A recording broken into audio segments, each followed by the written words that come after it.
All right, 3, 2. Welcome back, ladies and gentlemen, to another episode of the Three Man Weave College Basketball Podcast. I am on the hosting duties again this week. Jim Root, joined by Kai McEwen, Matthew Cox. We're giving them an extended layoff after they got back from Europe. Just want to make sure their heads are on straight before they're in charge of such important things as the intro. You may notice if you are watching live, is just the three of us. No Benny Wisniewski right now. No, Ben Wisniewski. I got it drilled into my head. That's his professional name. I know him from childhood as Benny. But Coach Ben Wisniewski is not joining us quite yet. A little bit of tech issues. The internet might have gotten knocked out up in lovely Wisconsin. So we're going to jump into the intro, the roundup, knock all that stuff out, and then hopefully get Ben on there. Either way, when this is uploaded to the internets as a podcast, none of this will be a problem, and this will be completely pointless tangents. That's okay. Kai, how are you doing today? Jim, I'm doing great. I had 3 coach conversations today. They all went swimmingly. Who'd you talk to? I talked to David Ragland from Evansville, Drew Valentine from Loyola, and Mr. Chris Caputo from George Washington. So I am gearing up for the Almanac. You guys are too. Edition number dos. And Matt, I'm getting a new air conditioning unit, and I'm very excited about it on Friday. My condo is hot right now. Yeah, I have. I'm never going to buy a house, given the horror stories you've shared about getting an AC installed and what that actually does cost a man these days. But yes, Kai, all 3 great Americans you just mentioned, and happy America's Day yesterday. Happy 4th to all of us out there. So we celebrated. We did. We enjoyed it. I didn't really watch that many fireworks, guys. I got to be honest. I'm not like a fireworks addict where I need to see them on the 4th, but heard them. Listen to them. Heard them. Saw a lot of people's videos on social media of them. So that counts. Feels like I got it in that way. So the plan is we've got Ben Wisniewski coming on. He coaches at Get Better Academy in the Czech Republic. That's right. We are going international. The Weave is crossing. After these guys went to Europe, we figured the show would go to Europe.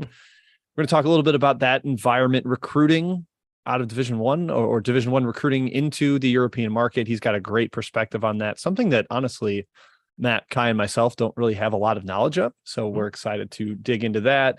Ben's seen a couple of the prospects that are coming over, UCLA fans, Pac-12 fans especially, a lot of international prospects flowing out there. And he's got some nice perspective on those. So that will be coming up later. But first, it's the classic intro, your classic Roots Roundup. We're going to get the news and notes, knock that out. Shout out to Jay Pitty for the opening tunes. We appreciate that. Gets us locked in for the show every single week. Subscribe to the pod on iTunes, SoundCloud, wherever it is that you listen, Spotify. That is my personal preference for podcasts. And leave reviews, especially on the Apple app. Kai, do we have any new reviews this week? We don't, Jim. People took the holiday off, rightly so. So get those reviews in if you can on Apple iTunes, 5-star reviews, if you please, and leave us a question or two or a comment, what have you. Doesn't matter. Beautiful. Could have used a review to fill some time, Kai, while we troubleshoot the internet issues, but hey, that's okay. We'll bounce back. I might write one right now. I'll write one right now. Matt will definitely make it a 1-star review if we know our Matthias. Podcast stinks. Matt's 6th favorite college basketball podcast in the game. Right. Not high on his rotation. It's sad. The ones I used to prefer over our podcast have they haven't been producing as frequently as they used to, Jim. So we've, just based by war of attrition here, we still are today, right? Because we're not the best. We've just been around the longest. That's the key to success out there. That's what I've learned. Yeah, just wear them down. Matt. Just wear them down. There you go. Quality doesn't matter. Just longevity. Subscribe to the YouTube channel if you are not already. Just hit the subscribe button. You don't have to watch it live, but it still helps us to have those subscribers. And you have the option of watching the video, seeing our pretty or ugly faces, depending on your perspective. 4th of July was great. Not a whole lot going on in the personal corner. We're glad to have Kai back from St. Louis. He took a little dip down there, but sure did. He's back. Chicago boys are ready to roll. All right, let's get into Roots Roundup. That's right. We're talking news and notes. And guys, ESPN had a big old Friday news dump right before a holiday weekend. Typically doesn't really infect our bubble, our college hoops bubble, but I said bubble butt. LaFonso Ellis and Jordan Cornette both laid off. This is kind of a bummer. I think we all enjoy both of those guys on the programs, the ESPN, the halftime shows, the pregame stuff. They both genuinely seem to love college basketball, which I think is kind of the key. It just show that you actually care about it. And they're strong ambassadors for the game. Kai, we texted about this internally. It's a real bummer. It is. I don't know what the process was for firings. ESPN, they let a lot of big names go, but some of those guys, let's be honest, didn't really know what they were talking about and probably shouldn't have had a job in the first place. But well, hey, case in point, if you watch the NBA draft coverage, not one person on that broadcast watched college basketball the entire season. It is pretty apparent. So that's big shade. Jay Billis was on that. Okay, well, Jay Billis watched Duke. I'm still a Billis defender. I'm the only person left on Billis Island. I don't mind Billis too much. I really don't. But LaFonso Ellis was legitimately good, and I enjoyed when he was calling games and his in studio work. So this is unfortunate. I guess it's just the way it goes, guys. I'm sure he'll get picked up as will Jordan. Good luck to them in the next. LaFonso, St. Louis's own East St. Louis standout. So the St. Louisans know his name well before he was a star at Notre Dame, Jimmy. St. Louis metro area, Matthias. Yeah, you're crossing over into Illinois there. It's a big geographical sprawl that we our St. Louis tentacles have. Yeah, huge. That's right. Well, we just wanted to give a shout out there because it was a bummer. Sad to see those guys go. In coaching news, have to mention because it's just truly baffling. Greg Heyer of New Mexico State last year, infamy. I won't say of New Mexico State fame of their infamy. Made it 1 year in Mexico State, gets fired. School has to pay out $8 million as part of a hazing case. There's also a murder/manslaughter investigation with one of the players. Truly one of the more disastrous tenures you could ever have. Doesn't even have to take a year off. Mineral Area College hires him. Absolutely ludicrous. This was raked over the coals publicly, as it should, Kai. I have no idea how you vetted this and been like, yep, this is safe for students to be at. I'm sure Heyer was surprised as well. Like Jeff Goodman's tweet was pretty good. So Mineral Area College has hired former New Mexico State coach Greg Heyer. Heyer was at New Mexico State last season throughout a complete mess and was fired after 1 year. He was also an assistant for Greg Marshall at the time when Marshall punched Shaq Morris and was on staff at LSU with Will Wade. End of tweet. It's like, wow, a lot of shade there. Deservedly so, most likely. Surprising, Matt, that he had this job. I was just looking up, like, for people who don't know, Mineral Area is like elite top end JUCO, like one of the better top 10 programs in the country, and top 10 JUCO programs produce really good coaches. I mean, so it's not like an insignificant job by any means. Confused why Mineral Area. I don't know if there is some issue with their prior coach or they didn't feel like they could find someone else, but like, I feel like you didn't need to, if you're a bottom tier JUCO, sure, maybe you can explain the upside. It's still tough to explain it to me, but I don't know why a top end program felt they needed to do this. That was confounding to me. Yeah. I mean, he has won repeatedly at the NJCAA level. He won a national championship at Northwest Florida, was really good at Chipola back in the earlier 2000s, but man, this is a different level of like, you know what? We're just going to sell our program to the devil and hope to get some victories. Surprising to say the least, but hey, Mineral Area College made the pod, so they did something right. I guess they win in that regard. It's a first. Kai, you pointed out here in our outline some former walk-ons / coaches' sons have got some big time roles. Brad Calipari is headed to Vanderbilt, going to be in the same league as his pops. I think one of John Calipari's daughters has like a research facility or set up at Vanderbilt as well. So there's going to be big time Calipari ties in Nashville. And then Tyler Underwood hired onto the Illinois staff. I believe he's 26, Kai, pretty young gun to be taking over a job like that. But man, Brad Underwood keeping the pipeline going in the family. Nepotism makes me sick, Jim. It's horrible. Disgusting. I mean, will our children inherit three-man weave and keep it going? Of course they will. Absolutely. But still, in college basketball, it's just gross. Gross nepotism. Gross. Just got inside word from our guest that his internet is out until 5:30. So we might have to do an alternate route of recording here, figuring something out. So don't worry, folks. The episode will be in your feeds in one way or another. We just have to figure out how. All right. Next up in the recruiting world, Kai, we get to talk Mizzou. Heck yeah. 2024 4-star combo guard T.O. Barrett headed to Mizzou. Most notably, Kai, for our Tiger fandoms, he is from Link Year Prep, plays AAU in the area. I believe Mocan. I believe he's on Mocan Elite. You want to have a pipeline, a connection to those programs, those teams, if you are the University of Missouri. So this is exciting. It is. Link. It makes sense to have a pipeline there. It's in Branson. Missouri, if I'm not mistaken. Matthew, you're Great a big town. fan I of believe Branson. so. Yeah, I used to go every year with my family. Expired about 10 years ago. Missouri? Yeah, southwestish. Yeah. Yeah. Table Rock Lake, gorgeous. Yeah, you need that connection with Link if you're Mizzou. So I'm glad, and I hope this starts it and continues to be fruitful for the Tigers. All right. Next up, we've got old Johnny Bull, Kai. We don't usually mention decommitments here, but also of Mizzou interest was, and I quote, shout out to one of our buddies that follows, Eric Fawcett, 10,000% committed to Florida. John Bull was, and less than 3 weeks later, he was 0% committed to Florida. So just another reminder to take those commitment percentages with a huge grain of salt. They are a bowl of malarkey. Matthew, tough break for the Gators. What do you think? Gators are fine. Is this a done deal in Mizzou? What's the likelihood, Kai? What's your crystal ball say? I haven't checked your crystal ball update lately. Nothing's ever a done deal to Mizzou, Matthew. And frankly, I don't pay attention much to recruiting, so I don't know. You let me know when. Kai hates freshmen. I don't hate freshmen. This is 2024. I'm focused on this season, man. You know, I like freshmen. I don't like seniors in high school, Matthew. Yeah, it's good. Exactly. If you don't have a Ken Palm page, get out of my face. Get out of my face. Darn right. You unaccomplished nothing. Right. Exactly. Also worth mentioning, 4-star combo guard Christian Bliss headed to Virginia. So still building internally, though Tony Bennett also using the transfer portal more and more these days. Also wants to continue with the recruit and develop success strategy that earned them a national title. In the transfer world, Javon Quinterly is still out there as the big fish. He's visiting Memphis today, Kai. Future Kendrick Davis. What do you think of that idea? Memphis will be very, very good if he ends up going that route. Again, I don't think he should have left Alabama, and I think it's pretty messed up that he's eligible or likely eligible after transferring this late in the season. But to each their own, and if he is eligible, good luck to the Tigers because they have a really good roster if that's the case.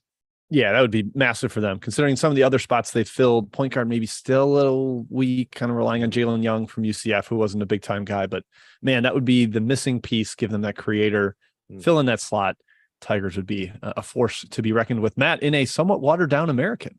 Yes, and DeAndre Williams hoping to play at age 45, which would be awesome, and I'll be rooting for him. So I hope he gets clearance for takeoff. And that Memphis, I know that roster looks pretty good. Quietly looks a lot better than I thought it did a month ago. Yep. And I'll hand up, probably shouldn't call the American watered down. Yeah, North Texas, Florida Atlantic. It's just Houston leaving suddenly. Right. The top is more open. That's really what I'm getting at, is that the top of the standings isn't automatically filling Houston in Penn. Imagine FAU North Texas last year in the American with Memphis and Houston. Oof. Yeah, UAB comes too. UAB probably really good again. UAB, what a heck of a league that would have been. Yep. Would have been fantastic. I've talked to a couple of the coaches that are making that change, and they're like, look at CUSA last year. We don't care that we're going to the American. It's just as hard. Yeah, right. Exactly. It was impossible last year. Also, guys that have picked destinations. Paulie Mulcahy is going coast to coast here from Rutgers all the way out to Washington, Seattle, joining Mr. Hopkins. Matthew, you are this pod's foremost Paul Mulcahy supporter. Is he going to vanish into oblivion, or is he going to raise the Huskies into relevance?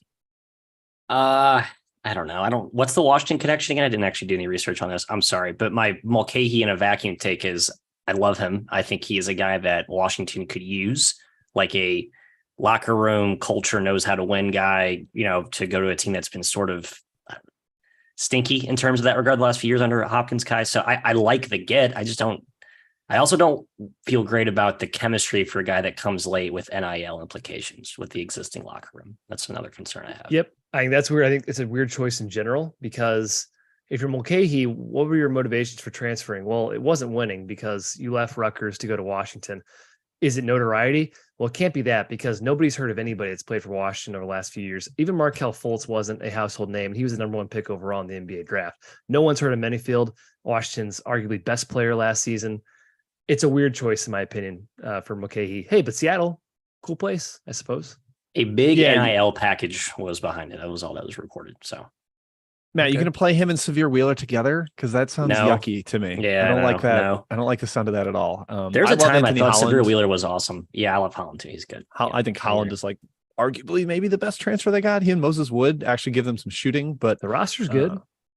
Yeah, kind of the same case. Roster's always kind of intriguing, and then they always disappoint. It's the last 3 years, same thing.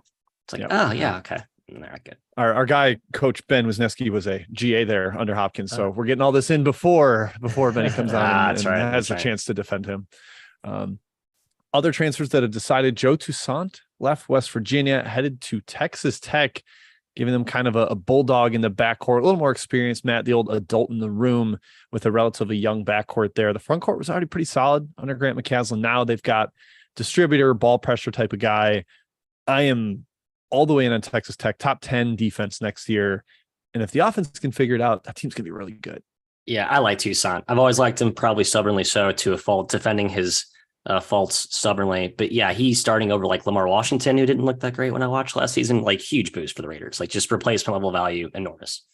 It's kind of funny, Jim, you mentioned the 10,000% committed, right, for John Bull. Toussaint tweeted, "I'm 200% committed to Texas Tech," which I think is pretty high comedy for a 3-time transfer in college basketball. Iowa to West Virginia to Texas Tech. Are you really 200% committed to anything if you do that?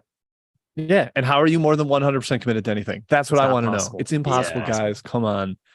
And just, I joked with Eric Foss about this too. Like, changing the first digit is like an extra degree of thought process that you're like, okay, they just add a couple extra zeros. I was like, I want to be 200, not 100. It's ridiculous. And then West Virginia still continues to go through a lot of roster turmoil now. Jose Perez re-entered the portal. He has had a tough go of it in terms of coaches leaving late.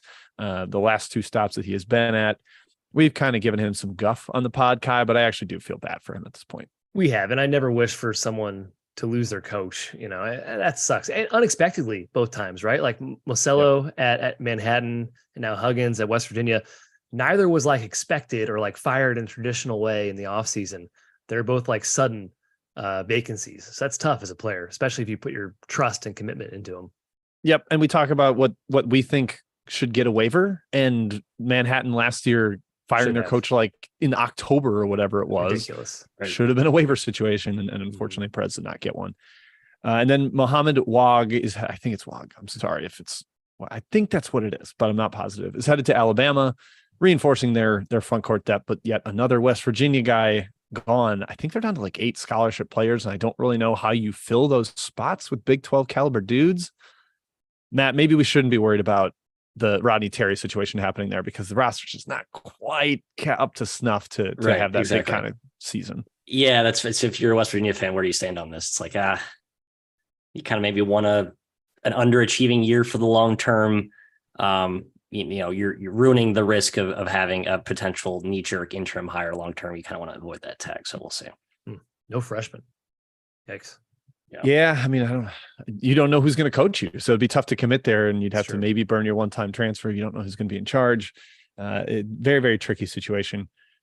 Other news and notes, Kai, it is definitely worth bringing this up just because Andre Curbelo is a wild child. Now on to his 3rd school, right? Illinois, St. John's, now down to Southern Miss. He's playing for the Puerto Rican national team this offseason in FIBA events, and he was suspended for failing to comply with team standards.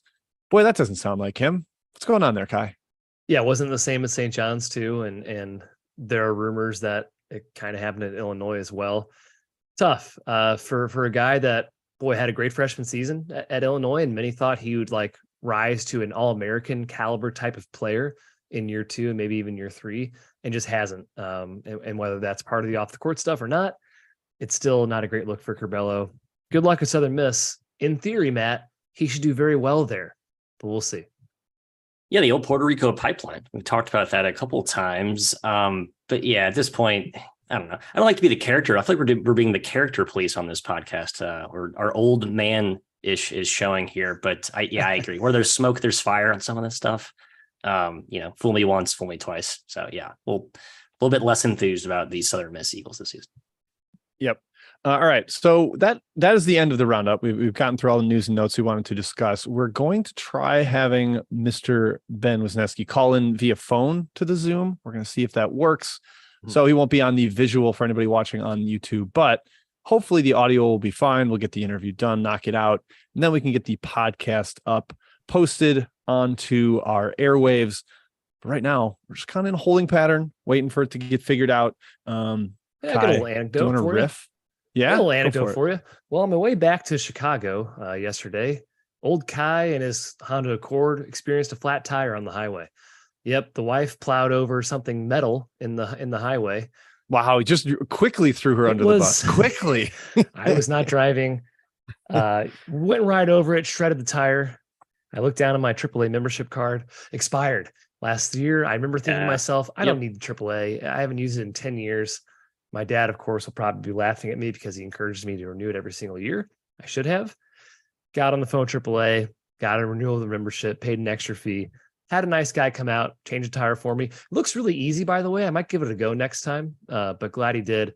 Got to Chicago okay. And boy, that's just the worst. Flat tire on the highway, guys. AAA is the best. Never cancel that membership. Never cancel it, folks. I won't. It's pretty cheap. It's like $67 for a year. I see Jim's kind of working the phones now like an NBA draft agent. Yeah, very shamesy of him right now. Very woj of him right now. Yeah, Kai, I had my AAA membership renewed 3 years ago under the exact same circumstance. Yeah. Pretty good business model. Hey, sign up for us now. Otherwise, you will be rotting in the highway with a flat tire. There's your alternative, door number 2. Happy to hear you got back safely, though. That's awesome. Thanks. I appreciate that. And of course, I came back to a broken AC. I have taken care of that. We're getting a new one installed very, very soon, which I'm excited about. This is interesting for a live show portion for YouTube because we don't usually have to fill dead space. We usually just pause and then post the podcast, but a good experience for the YouTube channel. And I think people are really going to appreciate this section, Jim. Yeah, it's big time. I was just, like you said, working the phones, talking to Ben off mic here. He is going to try to call into the Zoom. I believe that's a thing that can be done, correct? You can use your phone to get into Zoom. Okay, so we're going to try to make that happen. Truly, like, as we started on here, he got on at like 256. Internet gets knocked out at 258. The boys have to scramble, and we're making the best of it as best we can. Hey, Matt, who's your favorite coach you've talked to so far for the Almanac season 2? I haven't talked to very many. Alex Pribble, Idaho. Wow. Is my answer. New guy. He was cool. He's cool. Good dude. Yep. Young gun. All the young wonderkins are coming into our game now. It's so fun. Yeah, he's great. A fan of us. So when he stroked my ego, that's certainly, he moved up a couple notches on my totem pole for sure. But yeah, he's part of that Eastern Washington, fertile ground of coaching talent that I'm kind of very much in on. Chancy Legans. So he was on Legans. Was he on Legans staff too? Worked with Legans, and then Riley was the Dobo when he was an assistant alongside Legans under. All right, fellas, I believe, is that right? We do have Ben in the waiting room via the phone, so we're going to see how this works. We're doing it live. Let's get it going. Get him to join here. All right, we have Ben in the Zoom meeting now. Mr. Wisniewski, can you hear us? I can hear you. Can you hear me okay? Oh, we got him. Yes, this sir. is great. This is going to work. This is perfect. Thank you for rolling with the punches, Ben, in the classic internet storms that happen up in Wisconsin. I know all too well about those. Yeah, it lasted a whole 10 or 15 minutes, so I don't know why the internet is so finicky. Yeah, that's technology. That's it. We're operating a podcast. We have to deal with some of these every once in a while, and this one was a new adventure. We're ready to rock, though. So just to reiterate to anyone listening, watching, Ben has been in basketball like forever. I played against him growing up. We were in the same town. He was the best player on our crosstown rival, player of the year in our conference in high school. Then he played abroad for a little bit, was a GA at Washington under Mike Hopkins, as we actually mentioned quickly in our news section. And he's a coach down at Montverde Academy, ended up being the head coach of the post-grad team there, and then ended up going abroad over to Prague, the Czech Republic, helping with Get Better Academy, coaching the U17 team. And Ben, that's where I want to start. I know that you had been kind of seeing if there were angles to get into D1 coaching, and you did like the gig you had down at Montverde. What took you across the pond? What was kind of the inspiration to start up over in the Czech Republic and take a different route? Yeah, it's a great question. I get that asked all the time. Why leave the number one academy in the world or in America in Montverde to go across the world? But I had spent 4 years there, and I'm grateful for the 4 years I spent. And I got to work with a lot of high-level pros and got to coach a lot of good players. And it was just, I was ready to move on, and I wanted a new opportunity, a new challenge. And I've always had a interest in coaching overseas and living overseas and ultimately recruiting internationally. I still would seem like to be a Division I assistant coach down the road here. And so my goal is to get overseas and basically build a network of meeting agents and coaches and meeting them face to face and understanding the levels and the countries and how the pro leagues work and the youth system. And I thought, if I'm going to do it, I got to make the move now. And I'm really happy I made the move. Get Better has been a great experience for me, and I've learned a lot about the European game. Yeah, we're going to get into all that. I think that answer almost served as a great itinerary for what this discussion will be, talking about some of the events, the agents, the relationships, all the things that happen abroad.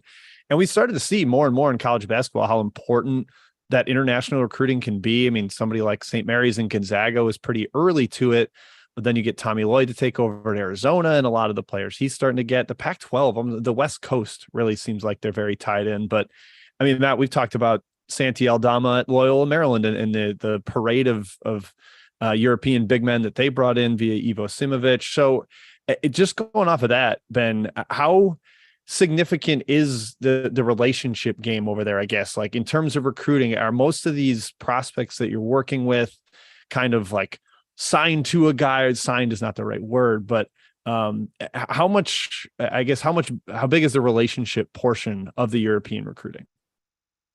Yeah, well, it's different. I guess maybe it's becoming more common in the States now with NIL, but it's all driven through agents.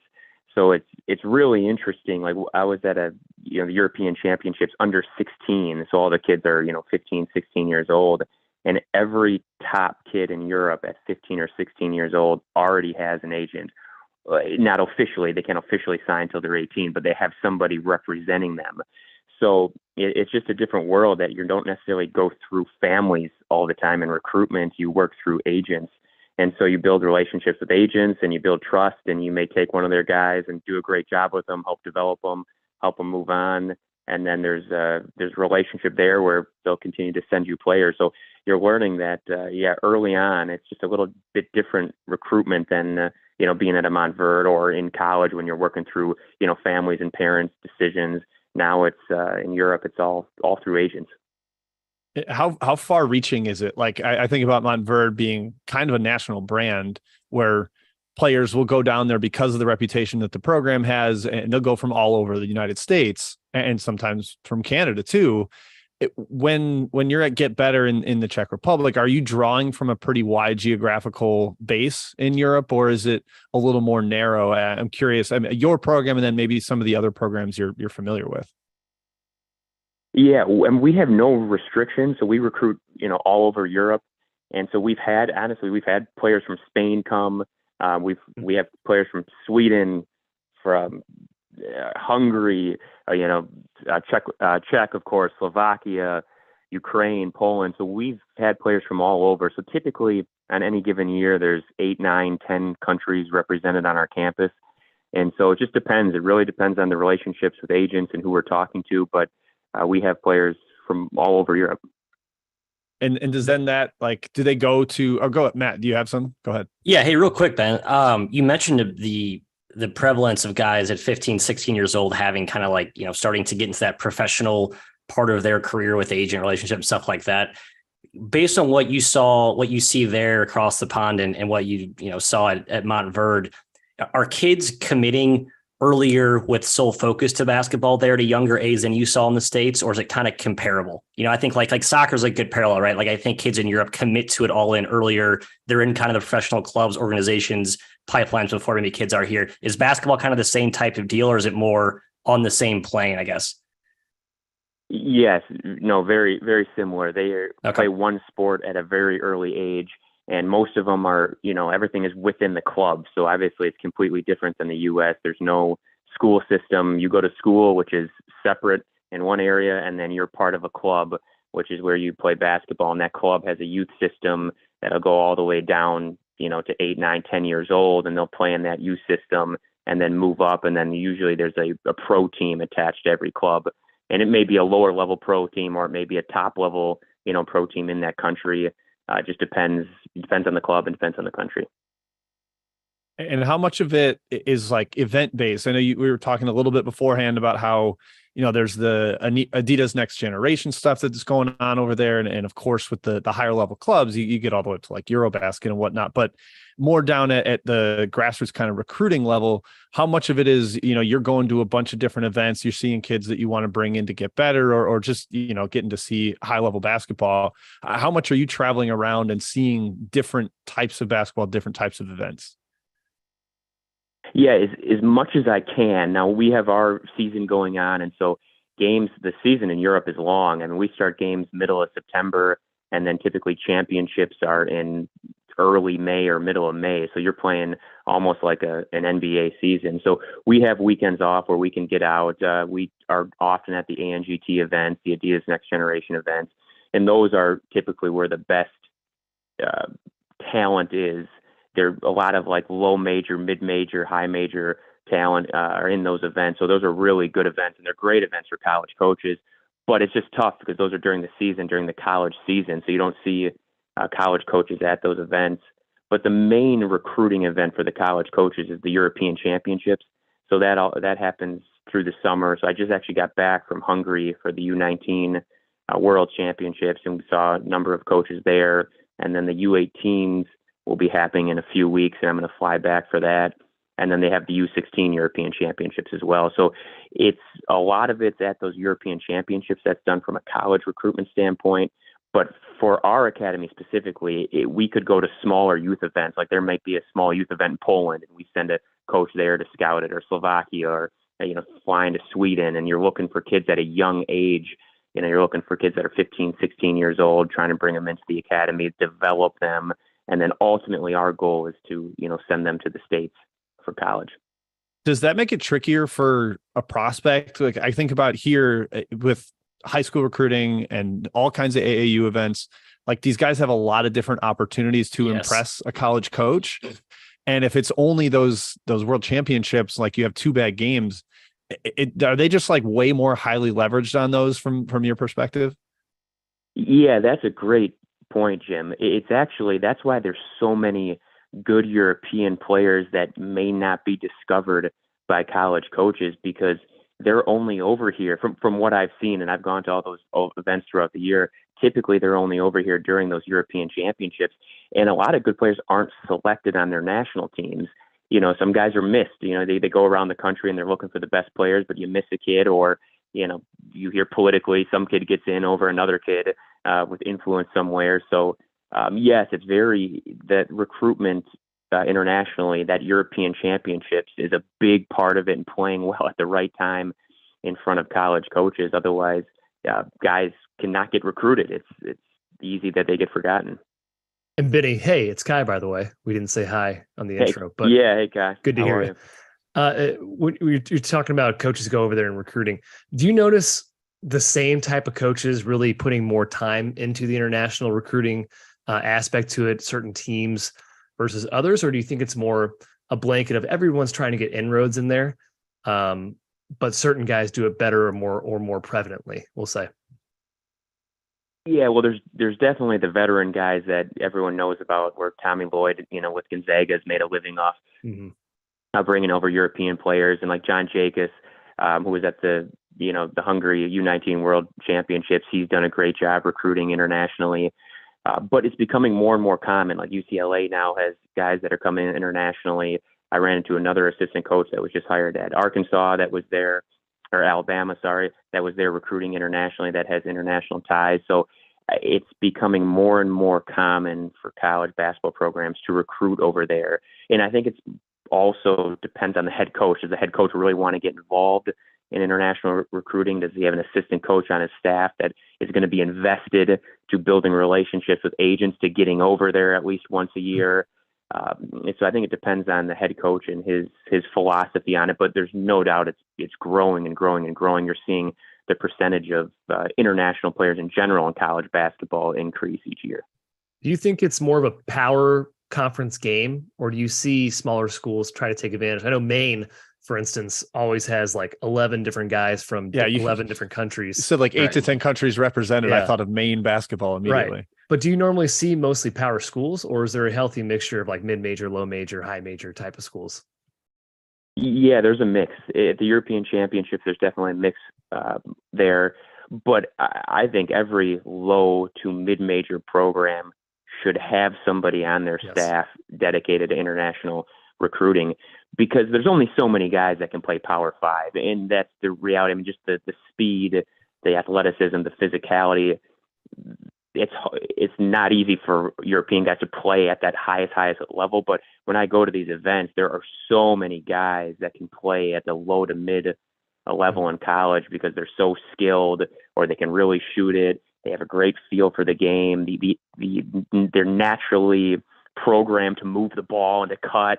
It's actually, I found it easier to coach over here as well.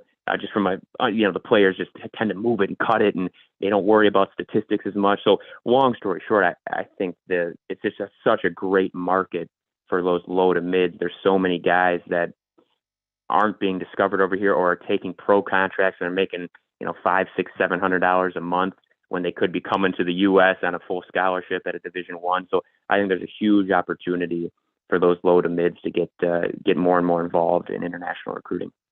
How much of that is on the agents that you're talking about, like the guys that are fostering those relationships? And is there some aspect of it where you can kind of start contacting coaches and be like, hey, I got a guy you need to see? Or do you have to kind of tell the agent, nudge them, they have to go to the coaches? Like, is it kind of this tangled web, or how much autonomy do you have to try to get a guy across the pond over to a college?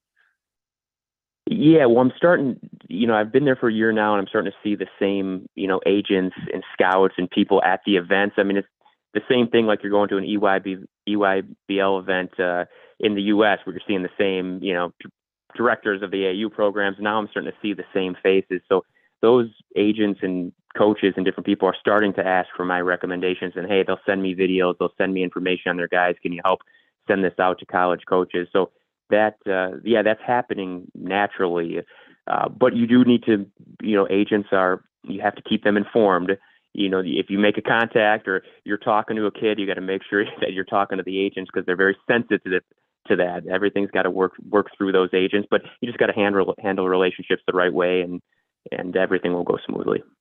Okay. That makes sense. We just had a mailbag question that I'm kind of curious about your perspective on. We did a mailbag episode last week, got some questions from listeners, and somebody kind of posited that if you're looking to fill, especially the, high level, maybe back half of your roster, taking one of these European prospects as like kind of a developmental guy might be the way to go. It just seems like they're less, like you said, coaching them focused on statistics. They're not as, into their own, trying to build their own brand. So you get a guy on the end of the bench that wants to get better, maybe is less likely to transfer just because it's such a relationship game, and his agent has placed him there. Right. Yeah. Do you feel like that's a good strategy? Maybe not just high major, but low and mids too, like just kind of trying to fill more with the international guys because they're a different type of prospect. I think it's a great idea, and there does seem to be more of a loyalty in that relationship with the European guys, where you bring them in and they're willing to stay longer, to stick it out. But I think that's a great idea. Plus, from my perspective, being at Montverde, we recruited internationally a little bit for the post-grad team, and the international guys, they always struggled the first 3-4 months of the season. They were just adjusting. It's a new style. It's more physical. It's faster. It's officiated a little bit different. And it was always September through December was a challenge. And then they always turned a corner January, February, March. So I think for the player too, that's a great option for those international guys. Go to a school, be patient. Maybe you redshirt for a year and then adjust to the speed of the game and be ready to go in, year 2 and 3. But I think that's a great strategy. But of course, that has to be the expectations have to be set with the agent and with the player, and understanding that, hey, it may be a year of development, but I think that's a win-win for both the college programs and the international guys. I think that adjustment period is an awesome point just for like fans too, where they see that, all right, we've gotten this great international prospect. And I think of some of the Arizona guys that they've gotten there, and maybe this coming year, UCLA will be a big example of it, where yes, the talent might be there, but like Ben's saying, it's not going to be immediate. It is a very different game just from style and physicality, and it's a culture shock too. I mean, Ben, you can probably speak to the culture shock of going the opposite way from America to the Czech Republic. But I think that's a very good word of caution for fans of teams that are going to be reliant on international guys right away, that maybe it'll take a little bit of time. Just be patient and let the progress come. Absolutely. All right. Let's see what else we want to hit here. I do you have any crazy travel stories? I like the idea of, you're trying to get from event to another event. We were kind of killing time here. Kai was talking about busting a tire driving from St. Louis to Chicago. But I imagine the international stories can get even wilder. Anything that's happened to you that's been wild over there that maybe you wouldn't have had happen over here in the States? Yeah, actually, I have a great one. So last year, I get over there in end of July. I'm there for 3 or 4 days. I'm working our GBA camp, and then the European Championships start. So I'm first time in Europe. Our director, Julian, gives me the car, the GBA car, and I start driving to these European Championships. So my first trip is to Romania. So I go, basically Prague to Romania, which is like 16 hours by myself, going through borders. I'm at like the Romanian border, in a line for 30, 40 minutes, not sure if I'm going to get in, I'm going to get stopped, I'm going to get pulled out of the car. And so I get through Romania. I'm driving through mountains at like 2:00 in the morning, finally get to the European Championships and spend a week there. And so then I have a couple days in between. So I go to Bulgaria because the next European Championships are in Bulgaria. So I go to like a beach town, and I'm on the beach, and I go jump in the water. I come back, and my phone is missing. Oh, and no. My phone got taken off a chair when I was in Bulgaria. So I'm by myself in a foreign country with no phone. And so I have to get directions from Bulgaria beach all the way to Sofia, which is like a 5-hour drive. And I'm stopping at different gas stations, writing down directions, trying to get to the next U16 European Championship. But I find my way. People don't really speak English, so I'm trying to figure it out. Yeah. It was really unbelievable. And then I get to Sofia, and I get a data plan put into my phone, and I get my phone back working. And then I finish off the trip, and I go to Skopje, Macedonia for the European A's. And then I drive like 25 hours back to Prague from Skopje, Macedonia. So that was like 4 days into my arrival in Europe. I traveled 3 different countries, lost my phone, got back on the road, but completed the trip and made it back to GBA. So it was a good introduction to living in Europe, and luckily I survived. How much of was there any regret as you were doing it? Like, why did I take this? What am I doing? Like, there had to be at least a little ounce of that as you're going through all that. Minor, but it was such a cool experience outside of the phone getting taken. Outside of that, going, being in Europe and traveling and going by yourself and meeting people, it was incredible. But yeah, when you lose your phone and you're trying to find your way in Bulgaria by yourself, you're going, man, I hope you're saying a prayer while you're driving. That's for sure. Yeah, no doubt. So we mentioned a little before we got on air with you that, we want to talk a little bit about some of the players that you've seen, maybe some of the guys that are going to come over to the States. And correct me if I'm wrong, you did see the FIBA event most recently, right? That's where you said a couple of weeks ago in Hungary. Yeah, I was there 2 weekends ago. So I was just there 2 days, but I got to see most everybody play. And so, yeah, we had talked about it briefly. I did see Jan Vide, the kid committed to UCLA from Slovenia, play. Yeah, and that's a name that's, I think, been like rolling down like a snowball, getting more and more hype as people saw the numbers he was putting up over at that event. And there's, to be honest, a big void in that backcourt of experienced playmaking for UCLA. So he's got a really big chance to play right away. What did you see from him firsthand that he can bring over and to play for UCLA and McCronin? Yeah, well, he's got really good size and strength, and that's one thing that will translate right away to college is that he's got the body. Like it's not like he needs to gain a little weight, but it's not like a guy who's really skinny that was like, man, he won't be able to play until he gains 10 or 15 pounds. He's already fairly built. He's strong. He plays with extreme confidence out there. I mean, he's their go-to guy, and he's super aggressive. He's a playmaker. I mean, he can handle the ball. He can create off the dribble.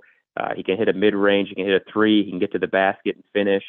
I still think there's going to be an adjustment. I mean, as good as he was in the game I saw, and he's got the body and the frame, you know, it's going to be a different story when every night you got a 6'6" to a 6'8" long, athletic, high major guy covering you. So I think there'll be an adjustment, but he seems physically ready to go, and you could tell from a confidence and like a swagger standpoint, he had that as well. So I think he'll be able to contribute right away, but I think there'll be, challenges, especially early on, just adjusting to the speed and the length of the high major level.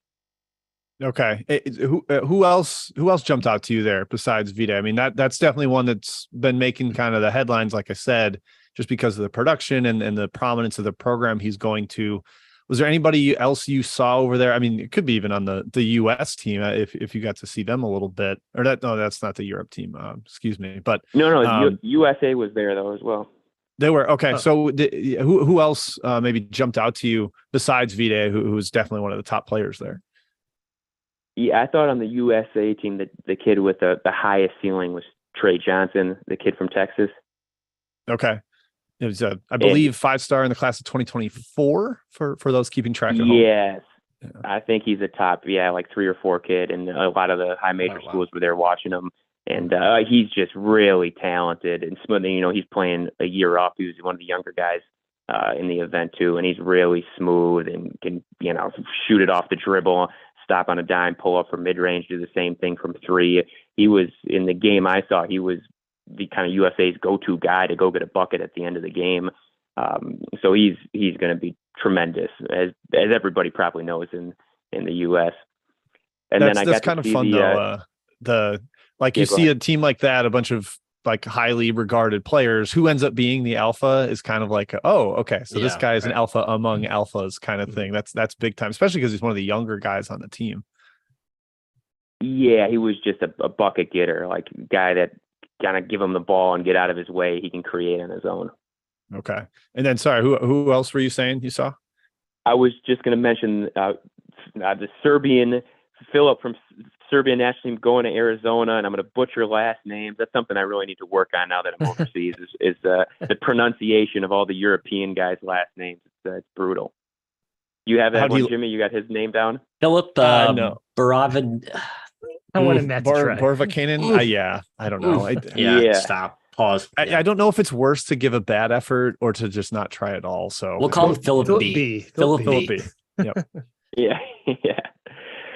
And he was good as well. He wasn't quite as dynamic as Vite from just creating off the dribble and didn't have quite the burst off the bounce. But I can see why Tommy Lloyd likes him. He's got the positional size. All Serbian players really know how to play. I mean, basketball is the number one sport in Serbia. Those guys grow up, with a ball in their hands at 3 or 4 years old, and he's got a poise and he's got a confidence about him. But I did think he was a step slow when he's going to come to translating to, high major basketball. I think that will be again a challenge, is that lateral speed and quickness he's going to face, daily. But I'm sure he will adjust, and it might be one of those. Again, I don't know the projection of him exactly, if he's supposed to be a 1 or a 2 or 3 year guy or play all 4 years. But I thought the speed and quickness may challenge him when he gets to Arizona. Yeah, I love this too, because like we mentioned, you were at Washington. These guys are going to play in the Pac-12. Like you've seen both sides of the coin here. You've seen where they have to fit into and where they're coming from. So I feel like the perspective is incredibly valuable. Matt, do you want to jump in here? Yeah, you talking about Serbia, as kids grow up there with the ball in their hand. Like I love thinking about each each country has its own pool of talent, its own system, and there's really similarities and even in stark differences as you go country to country. Spain, players that come from Spain versus players that come from Serbia and versus France. Like, are those, do you see kind of the same types of traits or types of players that come out of each of these countries, be it because of the way their systems run at a country level, or is that just more, or is it more like, I guess, heterogeneity, whatever, in the players that come out of all these places? Because I do like kind of thinking about the types of players, the way these kids are taught in their home country, the way they play. I mean, is that prevalent or not really? Well, you definitely, when you go to the European Championships, and that's what I found most fascinating, is you really get an idea of the talent level in each country. You get an idea of the coaching quality, the development, like teams that are disciplined, that are fundamental. And that's what was so fascinating. So Serbia is one of those basketball countries where they are very good coaches. They're disciplined, they're structured, they're tough. They play the right way, they move the ball. So you do see that. And then you see countries that have like talent, but then you go, oh, you can tell they don't have the infrastructure. Like they don't have, basketball is not important to that country, or they haven't been skill developed, or they haven't been well coached, but there is some talent in that country. And you kind of know the countries real quickly, even if you didn't have knowledge going into those events, you figure it out real quick when you're watching those teams play, the countries that are really invested in basketball. And Lithuania is one of them too, and I know there's a couple Lithuanian guys going to Arizona, and, they've had a lot of talent come out of there. Those are basketball countries that are well coached, developed at an early age, and the players just really know how to play. Yeah, I'm sure Nikola Jokic's success is only going to build that Serbian interest in basketball. That is massive. Kai, you want to talk about Get Better Academy more? Just kind of some of the prospects maybe Ben's got coming up. Yeah. I know you haven't been there too long, Ben, but just curious if you know of any GBA guys, this year in college or most likely next year in college for us to look out for as college basketball fans. Yeah. Great question. So some guys that were before my time, and again, man, got to work through the pronunciations here, but Sigu, big fellow from San Diego, Yawara. Oh yeah, he was. Right. Yep. He averaged like 10 points a game in San Diego. He's a GBA guy, and then Alvaro, he's a point guard for San Diego State, Cordenas. Oh, playing for Tim Miles at San Jose State. Yeah. He can hoop. Yeah. Yeah. So those are two guys that were former GBA guys. I was not around during their time. And then Ian Grania was at Memphis. He just transferred to Coastal Carolina, and he transferred there with Miroslav Stoffel as well, another GBA guy. Okay. Yeah. That's Central Michigan. I know that name for sure. Yeah, it's amazing. You guys know everyone. Those guys didn't even play. They weren't really in the rotation, but they're both on the move. And then Jorge Sanchez Ramos is at LaSalle right now. Yep. Yeah, I got Dunphy coming up in the coach interview, so I'll ask him about him. Yeah. I was not here, but Julian, our director, speaks very highly of him. Just the high IQ, great passer, great feel for the game. So it'll be interesting, after getting a year under his belt, if he'll find his way in the rotation and get some minutes next year. Anybody coming up this year, you guys got your eye on that will be, I guess, on your team that you're looking to send over? It can be at any level. Like this podcast is the home for low major, mid major, anybody you're looking to send over. Yeah, well, we actually have one of our players right now is playing in the NBA Global Games in Atlanta this weekend. He's a Lithuanian national team player. His name is Rokas Josis. Okay. And he's a 6'5" shooting guard. He led our team in scoring, average like 23 a game in our under 19. And so he's actually still available. He has a number of Division I schools that are interested, that are watching him this weekend, but he has not yet made a decision, but he fits right into that, kind of mid-major pool. And he played in the ANGT a year ago, not this past year, but a year ago, and he led his 8-man team pool in scoring. So he's a big-time scorer, and actually we're still looking to place him, but he'll be playing this weekend in Atlanta. Okay, so I'm curious then. You mentioned like he hasn't fully decided, he hasn't got the school picked out. I mean, is there less autonomy for the players choosing where they're going? Is it more like agent has a relationship at school X, that's where you're going to play, or do they get like 7 offers and actually get to choose? How does that distinction work with European prospects? Yeah, it's going to depend on the agent, and if the agent is connected to colleges specifically, people he trusts, then he'll recommend them to he'll push them that direction and place them with those people. In our situation, a lot of our agents that send us players do rely on us to make recommendations as well, since we're more familiar with the college landscape. So a kid like Rokas, he has interest, but he actually does not have an offer at Division I yet. But I would imagine if he plays well this weekend, he'll have a couple, because he has a handful of different schools that are in the mix, and some that were really interested, and then all of a sudden they found a transfer guy and then they pulled out. I mean, there's probably been 10 to 15 schools that have expressed an interest and then ended up finding a transfer, ended up signing a kid from the States, and then, went another direction. So yeah, it depends on the agent, the relationship with those college coaches. And, if they have trust with a specific college coach, they'll hand deliver him to that coach. I'm curious, this just kind of came to me as you were answering that, and maybe this will be tough for you to answer from your perspective, but I'm wondering if you have a thought on it. If just because, like you said, some 10 or 15 schools are looking at a guy, and then they get a transfer, when maybe the portal dies down a little bit with these 5th-year guys, the COVID year guys, if suddenly there's going to be more open scholarships or open spots on rosters where European prospects might end up filling it, where those 10 or 15 schools might not have had as many options in the portal, so Rokas gets an offer earlier. Any thought on that? Do you think maybe it'll help European prospects when the portal dies down a little bit? Yes, without question. And actually, our 2 guys, Grania and Jorge, who went to Memphis and LaSalle, they were in a very similar situation last year, where in June, my understanding is they did not have an offer, and then Jorge played in the Global Academy games, played really well, and then had like 4 or 5 offers out of it. And then same thing with Grania. He ended up getting like 3 or 4 offers that happened in July. So it seems like we've gotten a couple calls from college coaches that go, hey, we missed on this, we missed on this. Now we're looking at, maybe taking an international kid. So it's the recruitment calendar has just got so far delayed, now with the transfer portal, that a lot of these European guys that aren't these, Jan Vide, that aren't these big time, well-known, Power 5 level guys, a lot of them are going to have to wait, and sometimes waiting until July to make a commitment, which makes it difficult on them, because they also have pro contracts that they're waiting on as well. So it makes it a little more challenging, but the guys that really want to come to America will wait it out, and hopefully something good happens for them.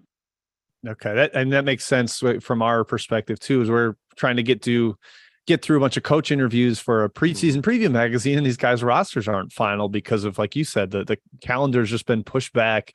Rosters aren't final till end of July, sometimes even into August, where they're not even set on what the roster is going to look like. So yeah, that does make it a bit of a nightmare for everybody involved. Kai, Matt, I think I've got everything I wanted to ask Ben out there. Anything else you want to follow up with him on before we let him go? I'm good. I was just saying, hey, Ben, pick your best player coming over to the States this year that you've seen from Europe. If not, if it's Vide, throw in one more name to the mix, because on my notes here, I had Moses Moody and Jalen Hood-Schifino as 2 guys you single-handedly hyped up, who both were, I think, exceeded expectations and were lofty expectations. So you're 2 for 2. I'd like you to give me one more winner here.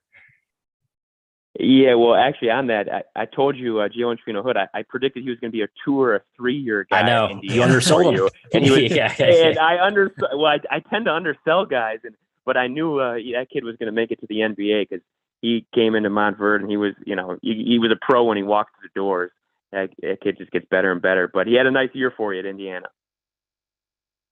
Yeah. I mean, he won you a Purdue game. He won you a Purdue game. Yeah, that never happens at Indiana. True. Yeah, it'd be nice to see him back this year, but that's fine. We'll respond. We'll pivot. Yeah. So to answer your question, Matt, the one kid I saw, and he was at the ANGT in Munich. It's like Pacome Dadit. and he's from Ulm. He's a French kid. I'll have to like send you, the spelling of it so you have it. His agent is the same agent as Killian Hayes, and he's like a 6'5", 6'6" scoring guard. And he's in Ulm is this huge academy, and this is where Killian went to in Germany, and big, beautiful facilities. They kind of have it all. And so he went there this past year. I don't know what kind of year he had. I just saw him in the Adidas Next Generation, but he's the classic like wing scorer, long, can pull up on a dime from three, can get to the mid range. He's super talented. So I don't know if he'll end up making it to college, though. He may be on the same path as Killian Hayes, trying to get straight to the NBA, but he really stood out when we were in Germany and saw him play. Matt, I like you establishing the credentials. So anybody listening is like, this is Benny's got an eye for it. This is going to be a worthy recommendation. Keep an eye on that name. So, well, yeah, I think that's all we got. Ben, we really appreciate you coming on. Finally got you back in the States, so the time zones were a little easier to coordinate here. But yeah, I mean, best of luck with everything going forward with Get Better Academy. If the Weave can help in any way in the future, you do not hesitate to reach out. And thank you very much for your time. We appreciate it. Yeah, thank you, gentlemen. And actually, I'll be down in Chicago in like 10 days because I'm catching a flight. So we're going to hang out, Jimmy and Kai and Matt. If you're around, we'll get together as well. Love it. All right. Absolutely. Yeah. Lock that in, folks. And maybe there will be a picture tweeted from the 3-Man Weave handle before anything gets too rowdy. That's the goal. There you go. That's the promise. But all right. Thank you again, Ben. And maybe we'll make this an annual thing and get you on next year. Yeah, would love to do it. It's always fun. All right, fellas. Thanks a lot. Thanks, Ben. Perfect. Thanks. All right. All right, folks. That is it for this episode of the 3-Man Weave College Hoops Podcast. It was an adventure. I don't know exactly how this is going to turn out in the edit after all this, but hopefully it was an enjoyable listen. We appreciate Ben coming on, sticking through some tech issues. We'll be back next week. We have not picked the exact topic, but we should have Jeopardy coming soon. We got a finalized date with Mr. Russell Hainline on that. So something to look forward to at some point in July. For now, thank you for tuning in, and we'll catch you next time.